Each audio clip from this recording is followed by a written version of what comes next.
Olá, meus amigos e minhas amigas da Escola de Teologia para Leigos, Paz e Bem.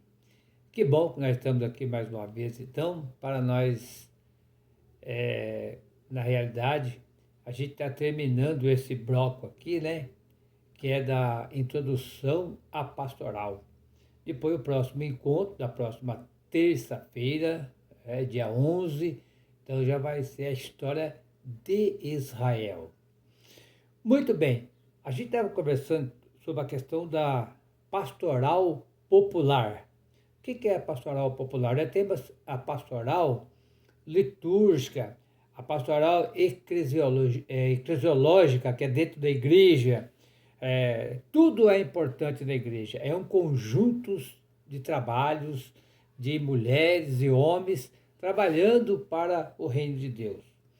Vocês preparam aí na Bíblia de vocês, meus amigos e minhas amigas, que nós vamos ler o Evangelho segundo Marcos, capítulo 6, do versículo 30 ao 44, que vai falar dessa pastoral popular. E nós, como os leigos e leigas, que é o assunto que nós estamos sempre conversando agora, leigos e leigas na igreja, significa todos aqueles e aquelas, o que não é freira, não é padre, não é diácono, e aquele povão que trabalha aí na igreja, fazendo levar para frente esse projeto do reino de Deus. Então, o nosso grande objetivo é revitalizar a pastoral popular. O que é revitalizar? Dar força para essa pastoral popular. E o Papa Francisco escreveu uma carta que ele acredita nessa religiosidade popular criado para os leigos e as leigas que estão trabalhando para que o reino de Deus aconteça. E ele fala mais lá, ó, o Deus foi libertado, aliás, de Deus foi libertado uma influência do clericalismo. O que quer dizer com isso? A Comissão para a América Latina, que é a Pontifícia, né? Comissão da América Latina, olhou para o documento do Papa lá, os aspectos ambíguos nela presente, quando se trata de religiosidade popular. E o Papa explica que essa religiosidade popular é muito importante, que é o quê? É a devoção à Nossa Senhora Aparecida, devoção a São José, devoção aos santos, reúne na igreja para rezar o terço, tem a procissão lá do Dia dos Santos e das Santas, tudo isso aí é muito popular. E é muito importante para a igreja. Agora, desde que seja bem acompanhada, para não correr o risco de ficar só nisso. Aí nós temos lá terço dos homens, terço das mulheres, devota de Nossa Senhora, mas e daí? O que mais que a gente está fazendo para a gente construir a igreja? Para a gente fazer, edificar essa pastoral? E quando a gente fala a pastoral popular, nós estamos também falando das pastorais sociais, que mais para frente, nos outros blocos, em outras apostilas, vai aprofundar o que é isso. Mas vamos dar um exemplo aqui. A pastoral da criança, a pastoral da mulher marginalizada, a pastoral operária, a pastoral da terra, a pastoral dos moradores de rua, cidade grande. Então, tudo isso é muito importante. Lá no sul de Minas, na região de Pouso Alegre, ali a pastoral da criança é tão importante que chegou a zerar a mortalidade infantil. A mortalidade infantil. Morria muitas crianças. Essa mortalidade infantil, morria muita criança. E essa pastoral, trabalhando junto com as mães, organizando, ensinando o que tinha que fazer, as crianças foram deixando de morrer, ensinando a vacinar, fazendo comidinha, higiene, reunião e tudo mais, pesando as crianças. Olha que bonito. Jesus falou: eu vim para que todos tenham vida e tenham vida em abundância. Quer dizer, é o Jesus, o Deus da vida, esse Deus que veio, passou pela terra fazendo bem. E ele ensinou que nós devemos fazer o bem. Por que mais essas mulheres, essas senhoras simples, devotas de santos, vai lá e aprende tudo isso e ensina a outras pessoas a fazer isso? Então, pessoal, a religiosidade popular, pode-se dizer, tem sem dúvida as suas limitações. Mas quando essas limitações, o que é? Pode virar superstições, pode virar até seitas. O que é seita? Seita são o pessoal que são sectários. Olha, eu sei de tudo, nosso grupo aqui, e nós não abrimos para ninguém, nós não queremos saber de pastoral. Nós vamos rezar, vamos fazer isso, fazer aquilo, vamos fazer uma comunidade aqui na minha casa, ou no meu pequeno local ali, e eu sou fechado. Isso é muito perigoso. Não, isso é fundamentalista, né? Não, nós devemos ser... Jesus Cristo foi aberto. Ó, nós podemos ver em todos os textos da Bíblia, para Jesus não tinha religião, para Jesus não tinha direita, centro, esquerda, nada disso. Não tinha gente que é evangélico, outro que é católico, outro que é espírita, outro que é ateu. Não. Para Jesus, tudo é importante, é a vida. Não interessa que de lado o que você pensa. Jesus veio para nos dar vida. Lá o Evangelho segundo João, né? Capítulo 10, de 7 a 10. Ele fala lá: todos aqueles e aquelas que vieram antes de mim são ladrões e assaltantes. Mas as ovelhas não ouviram a sua voz. E eu vim para que todos tenham vida e vida em abundância. Esse é pastoral. Esse é o trabalho da igreja. Esse é o seu trabalho, é o meu trabalho, é o nosso trabalho. Aí ele fala aqui, até vou ler aqui na íntegra, o que o Papa falou lá. Depois, ela permanece com frequência apenas a um nível de manifestações cultuais, sem expressar ou determinar uma verdadeira adesão de fé. Ele fala mais, ela pode ainda levar à formação de seita, que eu já falei, né? E pôr um perigo verdadeiro à comunidade eclesial. Se essa religiosidade popular, porém, for bem orientada, sobretudo mediante uma pedagogia da evangelização, ela é alto rico de valores. Assim ela traduz em si uma certa sede de Deus, que somente os pobres e os simples podem experimentar. Ela torna-se as pessoas capazes para terem rasgos de generosidade e predispõe-se para o sacrifício até o heroísmo, quando se trata-se de manifestar a fé. Olha que texto, um parágrafo bonito do Papa aqui, né? Então, bem acompanhado. Como que é? É o que você está fazendo aí, o que eu estou fazendo aqui. Estudar teologia, estudar a Bíblia, participar de tudo que é formação da igreja. Nós temos formação teológica, nós temos formação bíblica, nós temos várias formações, né? Várias formações. Isso que é importante, né? Todas essas formações para nós ver aquilo que eu me encaixo, aquilo que eu mais gosto e aquilo eu levar em frente. Isso é importante, então, é o que ele fala aqui. Aí eu vou ler mais um parágrafo curtinho aqui, diz, olha, para o Papa Francisco, a pastoral popular é uma chave hermenêutica, que nos pode ajudar a compreender melhor a ação que se gera quando o povo santo e fiel de Deus reza e age. Uma ação que não permanece vinculada à esfera íntima. O que significa isso? Ele fala aqui uma chave hermenêutica. O que é a palavra hermenêutica? A palavra hermenêutica, ela vem de interpretar. Quer dizer, você entender toda a ação da igreja, quase toda, porque nunca nós vamos entender toda. E essa chave hermenêutica pode compreender-se quando o povo é fiel, reza e age, quer dizer, fé e vida, conforme lá a carta de Tiago.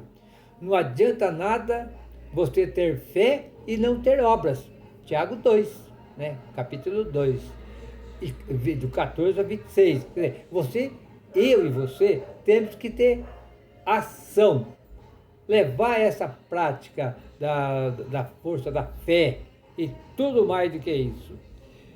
Muito bem, e ele fala aqui, a própria pontifícia aqui vai falar que a pastoral, no seu molde popular, adquire característica para pastoral popular, pastoral social, que emerge do sofrimento do povo, que são geralmente causados pelos males, né, deste modo. O que significa isso aqui? Ele quer dizer, vai dizer aqui, ó, a questão do sofrimento do povo, que são geralmente causados por males, quer dizer, vários mal sociais.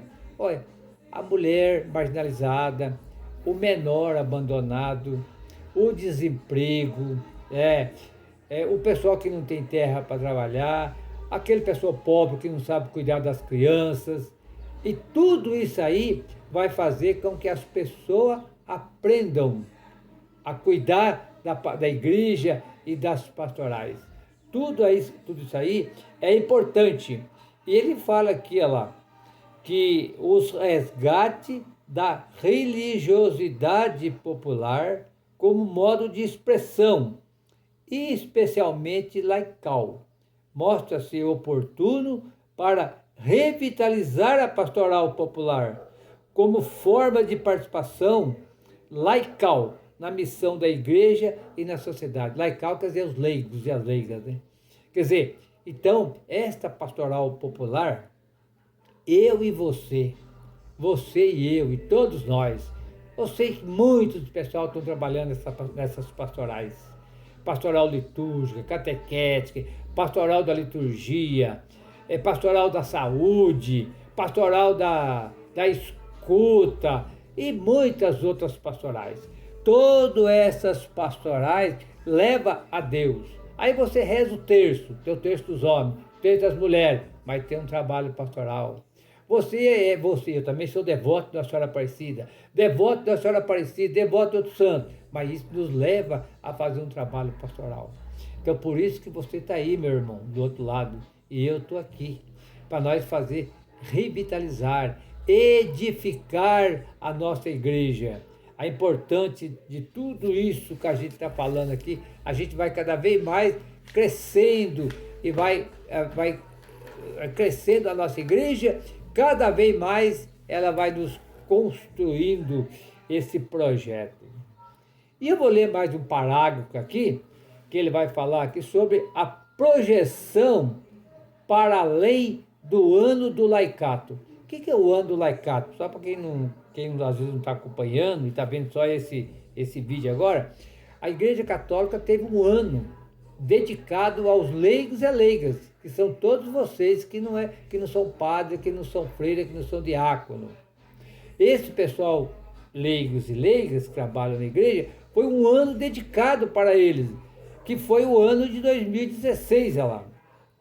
A Pontifícia Comissão para a América Latina, ao tratar da sua Assembleia Plenária de 2016, o indispensável compromisso dos leigos católicos na vida pública dos países latino-americanos, reconheceu a necessidade de os leigos engajados nesse campo serem acompanhados e apoiados, e de investir na formação de uma nova geração de cristãos, leigos e leigas, que se envolvam na vida pública das nações, conforme já havia afirmado o Papa Bento XVI, que participou da Assembleia também.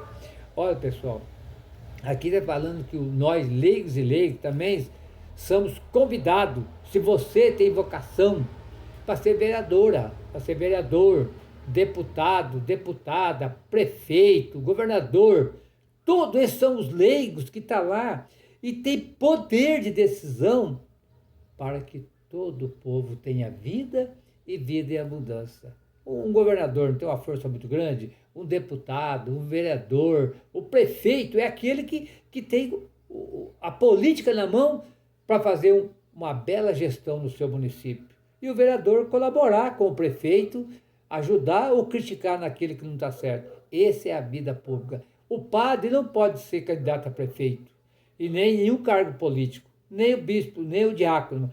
Mas você e eu pode, e eu já fui várias vezes candidato, né? Agora já passou meu tempo da época da política. Mas tem um jovem que está aí engajado que vai em frente, que é muito importante os leigos e as leigas a participar desse projeto, que é o projeto que a Pontifícia Comissão para a América Latina orienta, né? Que é as pessoas serem engajadas na vida pública, quer dizer, na política, vamos dizer assim. Aí os cristãos lá na política podem fazer alguma coisa. Então, nesse momento agora, a gente já estamos com 16 minutos de reflexão, a gente poderia então agora ler o texto.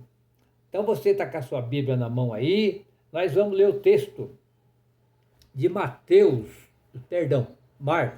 Evangelho segundo Marcos, capítulo 6, versículo de 30 ao 44. A gente vai ler e vamos fazer aqui uma reflexão. Como que era aquela época lá de Jesus, que estava começando a sua vida pública. Ele saiu desde a Galileia e foi caminhando por toda aquela terra. O Evangelho de Marcos é uma grande caminhada. Jesus começa na Galileia e vai terminar em Jerusalém. Lá que vem a paixão, a morte e a ressurreição. E Jesus ressuscita. E quando ele ressuscita, ele recomeça de novo lá na Galileia, de acordo com os evangelhos de Mateus, segundo Mateus, segundo João, segundo Lucas. Quer dizer, onde onde Marcos terminou com a ressurreição de Jesus, recomeçam os outros evangelhos de novo. Quer dizer, o que ele quer dizer com isso? Quer dizer que o nosso compromisso é sempre recomeçar, lá na Galileia, e ir até Jerusalém. A Galileia nossa onde é? Onde você mora, aonde eu moro. Mas vamos lá então, tudo com a Bíblia na mão, Marcos 6, do 30 ao 44. Diz assim, ó: os apóstolos se reuniram com Jesus e lhe contaram tudo o que tinha feito e ensinado. Então Jesus disse: venham, só vocês, a um lugar deserto e descanse um pouco, porque eram tantos que iam e vinham, que não tinham nem tempo para comer. E foram de barca por outro lado, por um lugar deserto afastado. No entanto, muitos viram partir, e sabendo disso, foram lá a pé, vindo de todas as cidades, e chegaram lá antes deles. Quando Jesus desceu da barca, viu uma grande multidão e se encheu de compaixão, porque eram como ovelha sem pastor, e começou a ensinar-lhe muitas coisas. Como já estivesse ficando tarde, os discípulos se aproximaram de Jesus e lhe disseram: o lugar é deserto e a hora está muito avançada. Despede-os para que possam ir a campos e vilarejos vizinhos, para que compre alguma coisa para comer. Jesus lhe disse: vocês é que devem dar de comer. Eles disseram: devemos ir comprar pão para dar de comer com o dinheiro de 200 dias de trabalho? Jesus perguntou: quantos pães vocês têm? Vão ver. Eles informaram e disseram: 5 pães e 2 peixes. Então Jesus ordenou que fizesse todos acomodarem sentado na grama, sobre a grama verde. E sentaram-se em grupos de 100 e de 50. E tomando os 5 pães e os 2 peixes, Jesus levou os olhos para o céu, abençoou os pães e entregou a seu discípulo para que servisse, e eles repartiu entre todos também os 2 peixes. Todos comeram e ficaram satisfeitos. E encheram 12 cestos com a sobra dos pães e dos peixes. Ora, os que comeram dos pães eram 5.000 homens. Olha aqui a palavra de Jesus, hein? Então a gente vai agora aprofundar um pouquinho essa questão para vocês entenderem aqui essa pastoral popular. Aqui aparece que, começa assim, olha lá. Os apóstolos reuniram-lhe e contaram tudo o que tinha feito e ensinado. Os apóstolos saíram para pregar e voltaram e contaram para Jesus as maravilhas que tinha acontecido. Mas Jesus disse para eles assim, olha, vamos para um lugar deserto para que nós descansamos um pouco. É um retiro, né? Porque não tinha nem tempo para comer. Mas aí diz assim, ela, não tinha nem tempo para comer, porque era gente que vinha de tudo quanto é lado. Versículo 32. E foram de barca para um lugar deserto. No entanto, muitos viram Jesus e os discípulos ir de barco. E diz aqui no versículo 33, olha lá. No entanto, muitos viram partir, sabendo que eram eles, foram a pé, vindo de toda a cidade, correndo, e chegaram lá antes deles. Olha que bonito. O povo, quando viu Jesus, o lago da Galileia, eu estive lá faz 2 anos e meio, ele tem, no lugar mais estreito, 8 metros de largura. Olha, 8 metros, 8 quilômetros de largura. Tem lugar que ele tem 16 quilômetros de largura por 16 de comprimento. E ele estava ali do lado de Tiberíades, né? Ia atravessar o mar para ir do outro lado, lá não tinha ninguém para poder descansar. Mas diz que o povão viu eles partir. E foram todos correndo a pé. Correndo a pé. Correndo, talvez gritando, Jesus, filho de Davi, espere por nós. E foram correndo. Olha só a cena que aconteceu aqui, olha lá. A gente não pode esquecer. Quando Jesus desceu da barca, viu uma grande multidão, encheu-se de compaixão, porque era como ovelhas sem pastor, e começou a ensinar muitas coisas para eles. Aqui vem a pastoral, né? Olha, a compaixão é que toca o coração. Quando Jesus desceu lá, viu aquela grande multidão abandonada, como ovelha que não tinha pastor. Porque naquela época era a linguagem que ele usava. Né? O que é o pastor das ovelhas? A pastora é aqueles que cuidam das ovelhas. E aqui eles estavam abandonados. Quer dizer, o poder político abandonou o povo. A Deus dará, como diz a Emina, a morrer a míngua. E Jesus começou a ensinar-lhe muita coisa para ele. O que será que Jesus ensinou? Vamos ver? É muito bonito aqui, pessoal. O Evangelho segundo Marcos usa sempre esse verbo. Jesus ensinava, Jesus ensina. E Jesus ensinou, ensinava, ensina e vai ensinar. O que será que ele ensinou aqui? Aí o que acontece lá?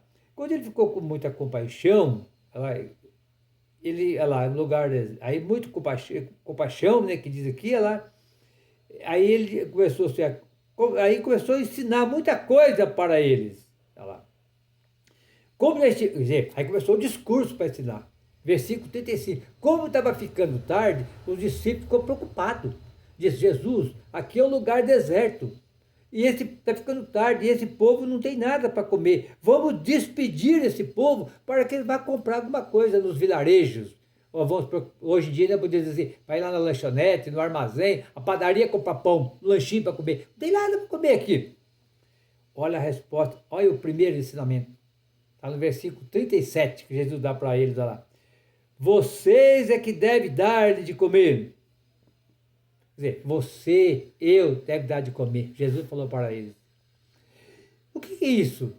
Quer dizer, manda o povo embora? Não, nós temos que dar de comer. Vocês têm que dar de comer, olha lá. Olha lá, Jesus lhe disseram, vocês devem dar de comer. Eles disseram, Senhor, mas se nós trabalhar 200 dias, nós não vamos ter dinheiro para comprar pão para todo esse pessoal. Jesus perguntou, quantos pão vocês têm? Olha, primeiro ensinamento.